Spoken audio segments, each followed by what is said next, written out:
Biscuit වේදිකාවට දැන් පැමිණි සීග්‍රගාමී රසේ Munchee potato cracker. Biscuit වේදිකාවට දැන් පැමිණි සීග්‍රගාමී රසේ Munchee potato cracker. Regulating the regulators.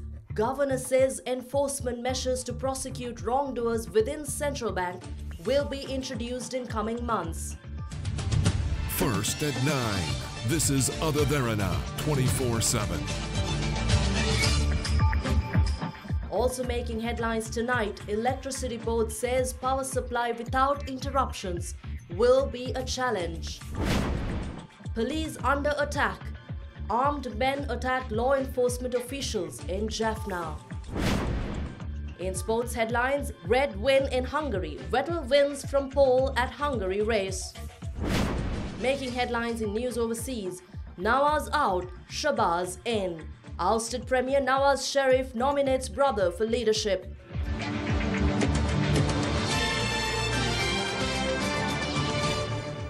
Good evening and a warm welcome to this Sunday's edition of your Prime Time News. First at 9, I'm Indiveri Amwat. We take a look at your top stories making news tonight. President Maithripala Sirisena today directed relevant officials to provide dry rations and supply drinking water as relief to people who have been affected by droughts.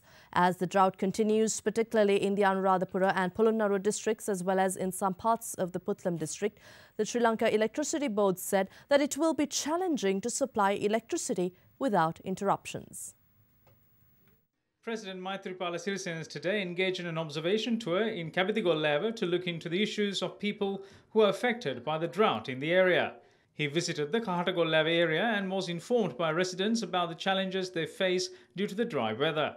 President Sirisena also visited the Kudapuliyankulama tank in KEBATHIGOLLAWA. I will send government officials to your area and you can work with them. If there is an issue, I will be informed. I will appoint an army official to each affected village. I will inform him to work with the Grama Seva officer of the area and other officials in order to implement the program. We will solve the water problem and other issues. Sri Lanka's daily consumption of electricity is 43 gigawatt hours and 7 gigawatt hours are contributed by hydroelectricity power, the generation of which is challenged by the low water level in reservoirs. The public accuses that there have been interruptions to power supply in many areas of the country. It is an inconvenience for the people as there is no prior notice. It would be better if there is a warning before the power cut. It is difficult to engage in day-to-day work and prior notice is needed. Speaking to Derana, media spokesperson of the Ministry of Power and Renewable Energy, Sulakshana Jayawardena said that water levels of the main reservoirs remain at just over 30%, making it a challenge to meet the daily energy demand. He also spoke about the future measures that the Ministry of Power and Renewable Energy hope to implement in order to overcome the current situation.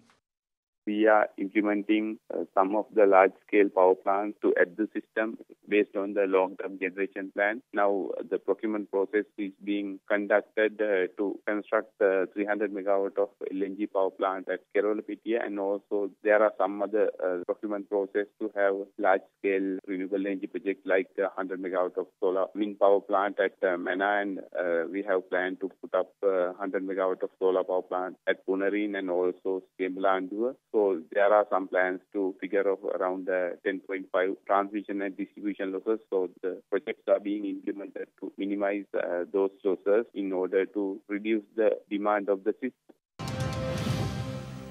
The droughts has once again affected several areas of the country, affecting not just residents but also wild animals that inhabit these areas. A program was implemented by the district secretariat of the Navagattegama area yesterday to provide water for wild animals in Puttlam. 34 tanks have dried up due to the severe drought in Navagattegama in Puttlam. Wild animals, including elephants and deer, are affected by the drought. The Anamadua Api organization also took part in the program to provide water for wild animals.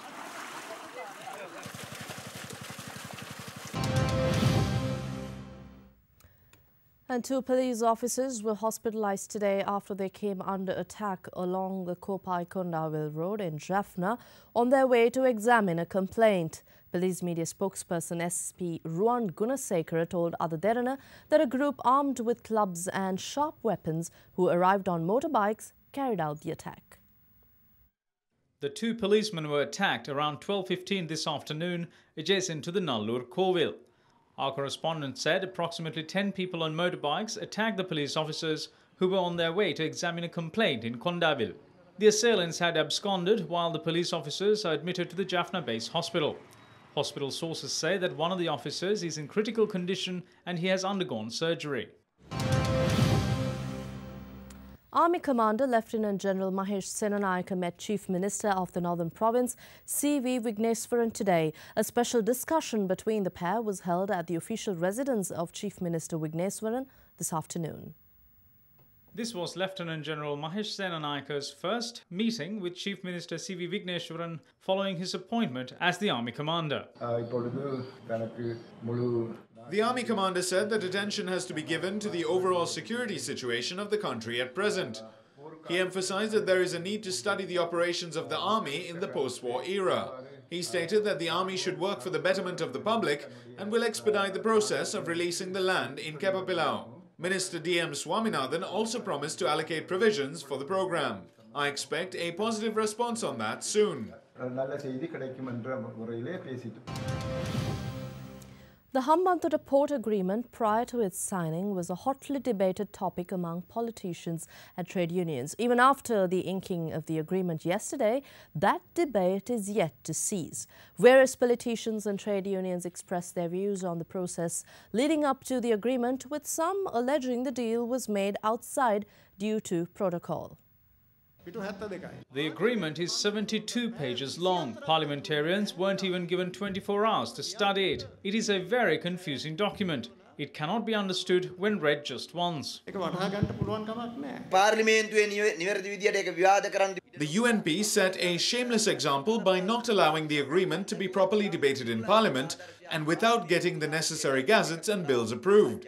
With such an undemocratic sale of valuable resources in the country, such as the port, the entire cabinet should resign. The debate on the Hambantota port was scheduled. It was the best opportunity for the opposition to voice their ideas and objections. But they sabotaged that chance and obstructed the debate. Quoting several statistics, JVP leader Anrokumara Disanayake alleges that the government conceded a highly profitable venture to China.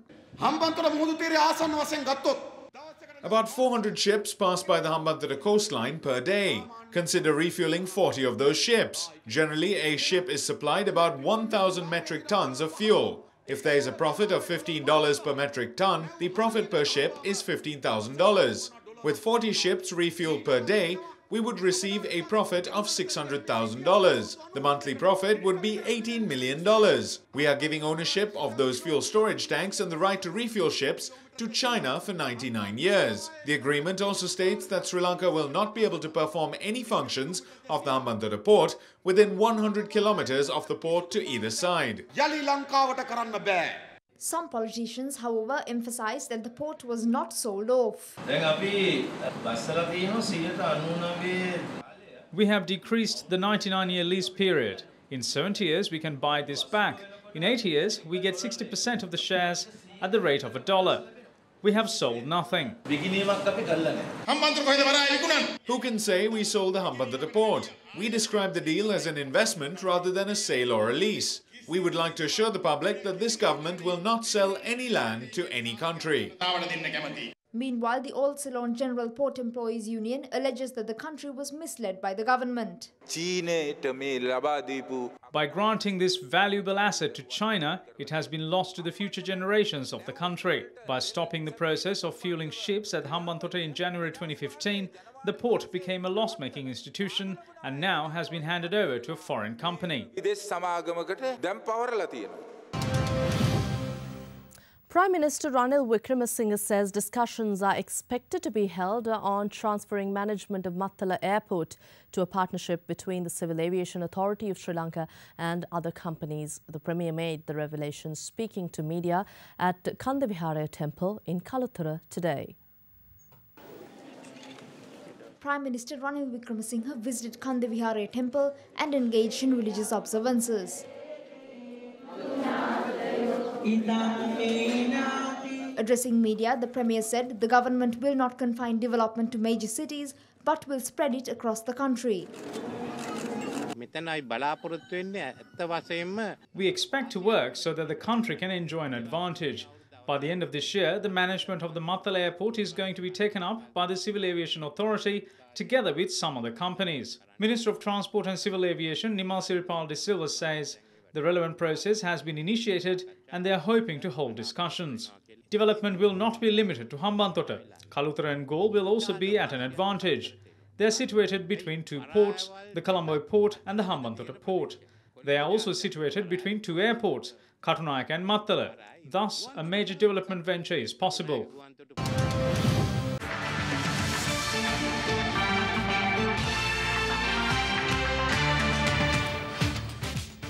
Well, Minister of Higher Education Lakshman Kiriyalla affirms that the South Asian Institute of Technology and Medicine will not be abolished, irrespective of whatever challenges they may materialize. The minister made the remark at a function in Kandy today.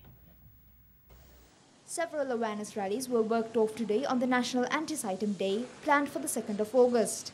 2 such rallies were held in Gampaha, while others were worked off in Colombo, Kurunegala and Nuwara.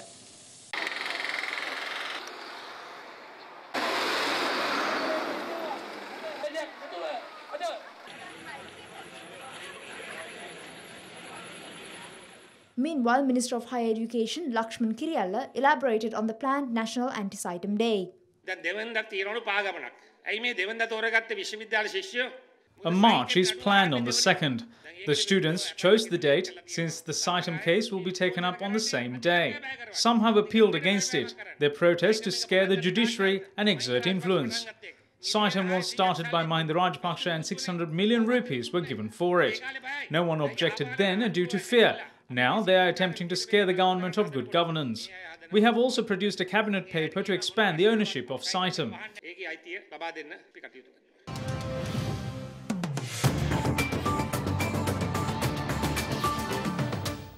Governor of the Central Bank, Dr. Indrajit Kumaraswamy, says a new enforcement unit has been set up to prosecute officials found guilty of wrongdoings while bringing resolutions to some of the long-standing issues at the Central Bank in the coming months. He made these remarks yesterday speaking at the launch of a book authored by former Deputy Governor of the Central Bank, Dr. W.A. Vijayawardena.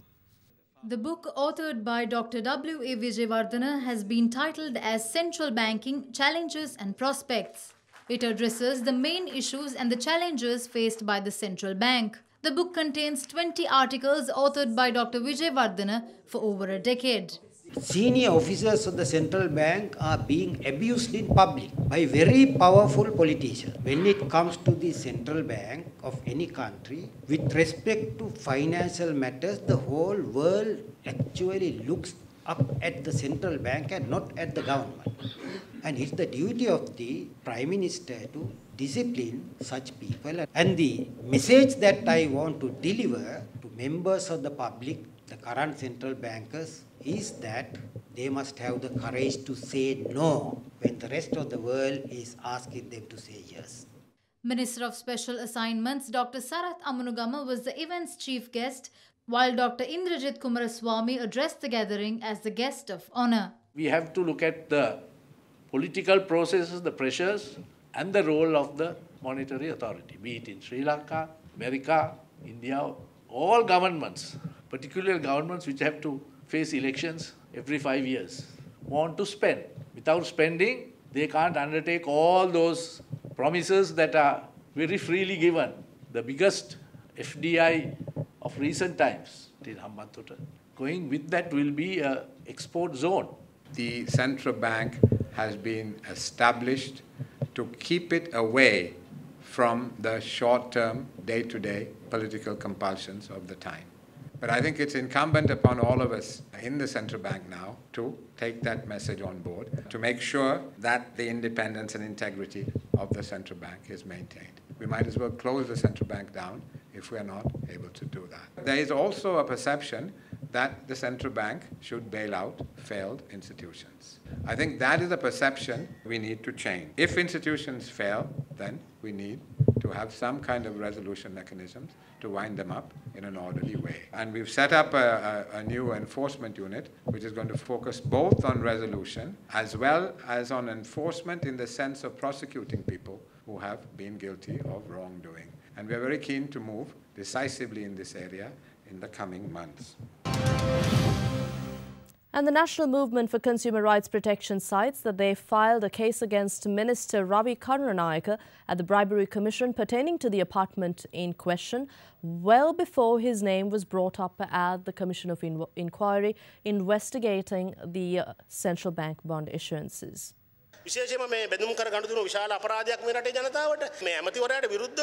The bond issue is a huge crime done to the public. Accusations are being revealed against Minister Karunanika. When I complained about the lottery ticket to the police, I get a letter from the lottery board saying that as we are a responsible institute, we should inform the lottery board about this and not the police. But we said that we do not ask such information from the thief's mother. Later, the IGP said that we should inform the lottery board. I said that this is a crime under the penal code and it should be investigated by the IGP. And I was asked to go to the Mirihana Special Investigation Unit. And when I explained this to the Assistant Superintendent of Police, he said they cannot investigate it under the law. On to Colombo equities now. During the trading week just concluded, the all-share price index edged down 0.05% and the S&P SL 20 index gained 0.1%, while foreign trading accounted for about 68.5% of overall market activity. For a detailed picture of how the markets will perform this week, here's Hansini Badige from First Capital with our weekly forecast. We expect market activity to remain dull with low level of retail and high net worth institutional participation. Most local investors are likely to be on a wait-and-see approach how next week's monetary policy announcement is going to be before making any investment decision. Foreign participation has seen a trend of significant improvement, especially on the buying side with attractive valuations, and we expect that trend to continue during this week as well.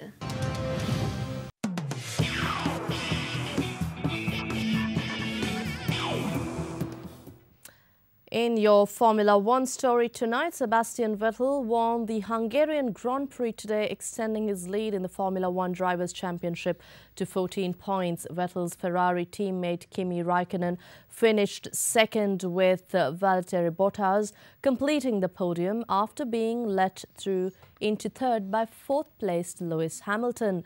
The race in Hungary was not short of drama, with several drivers crashing out, including Daniel Ricciardo, who collided with teammate Max Verstappen. 2 people were killed and several were injured in a stampede at South Africa's FNB Stadium during a football game between Soweto rivals Kaizer Chiefs and Orlando Pirates. Johannesburg city officials said yesterday that the stampede took place at one of the gates of the stadium that hosted the 2010 World Cup final. Yesterday's match was a pre-season friendly between the two clubs, which are South Africa's best supported teams and have a rivalry stretching back over 50 years. A similar stampede at Ellis Park in 2001 between the two teams saw 63 people killed.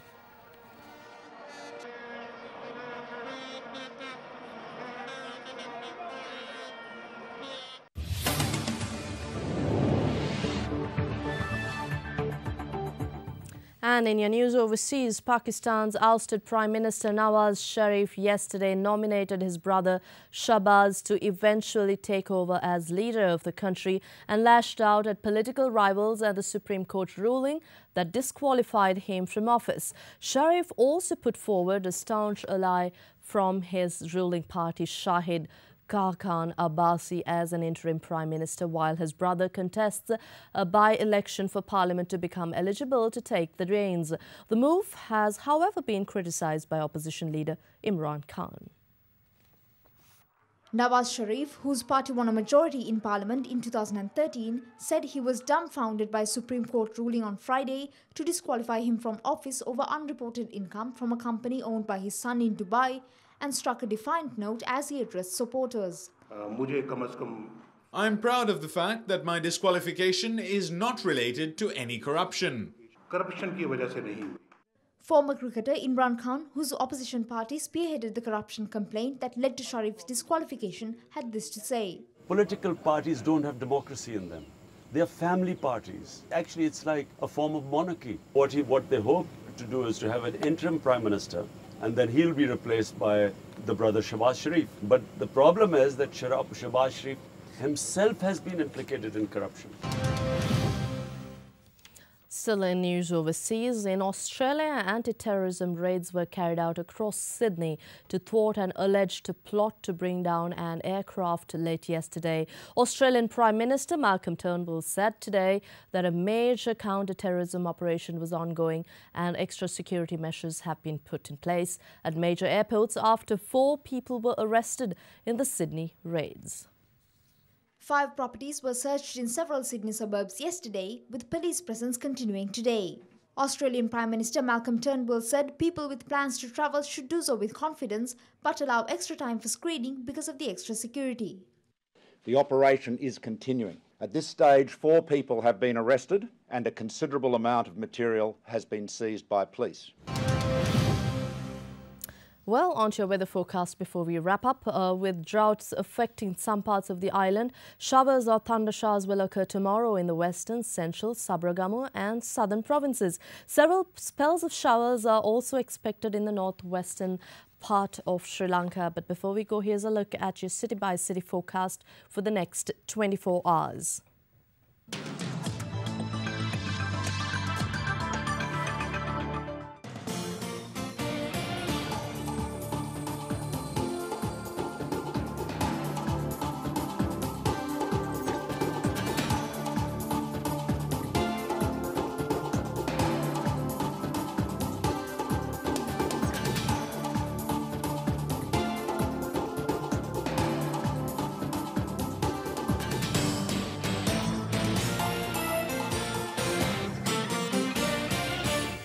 That's all your prime time news for tonight. But before we go, as usual, we'd like to leave you with visuals of a pair of pandas in a Chinese zoo having fun in their enclosure.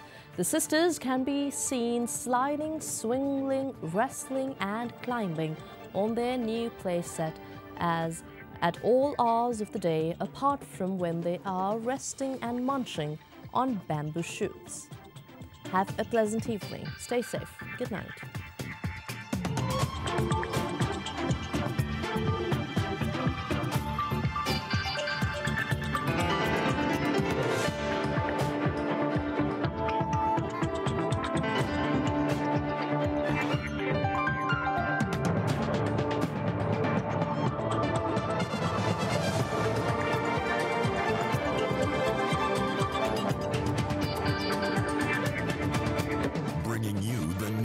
Information 24 hours a day. This is Sri Lanka's premier news channel, Derana, 24/7.